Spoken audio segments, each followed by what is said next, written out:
അപ്പോൾ ഇവിടുത്തെ പൂച്ച കുടുംബത്തിൻ്റെ വിശേഷങ്ങളാണ്. റൂബി കുഞ്ഞുങ്ങളെ നക്കി തുടയ്ക്കുന്ന തിരക്കിലാണ്. ഈ അമ്മ പൂച്ചയ്ക്ക് ഭയങ്കര പണിയാണ്. ഇതുങ്ങളെ ഇങ്ങനെ കൂടെ നക്കി തുടച്ചുകൊണ്ടിരിക്കണം. പ്രത്യേകിച്ച് അവരുടെ ഗുഹ്യഭാഗങ്ങൾ കൂടെ നക്കി തുടയ്ക്കും. അങ്ങനെയാണെങ്കിൽ മാത്രമേ ഈ കുഞ്ഞുങ്ങളുടെ മൂത്രം നേരെ പോകത്തുള്ളൂ.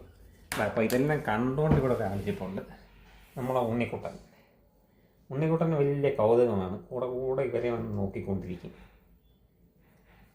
പിന്നെ ഇതിലൊന്നും ഒരു ഇൻട്രസ്റ്റും ഇല്ലാതെ ഇവിടെ ഒരാൾ കിടപ്പുണ്ട്, കുഞ്ഞൂട്ടി. ഞങ്ങൾ 1-2 തവണ കൊച്ചുങ്ങളെ വന്ന് നോക്കി എന്നിട്ടങ്ങ് പോയി. അതിന് ഭാഗ്യത്തിന് ഉപദ്രവിക്കുന്നൊന്നുമില്ല. പിന്നെ വേറൊരു കാര്യം, ഇവരുടെ കൂടെ ഒരാളുണ്ടായിരുന്നല്ലോ, ബബ്ലു. അവൾ 3-4 ആഴ്ച മുമ്പ് ഇവിടെ നിന്ന് പുറപ്പെട്ടു പോയി. ഇപ്പോൾ കാണുന്നില്ല. സ്വന്തമായ ഒരു കുടുംബം ഉണ്ടാക്കാൻ വേണ്ടി പോയിരിക്കുകയാണെന്ന് തോന്നുന്നു.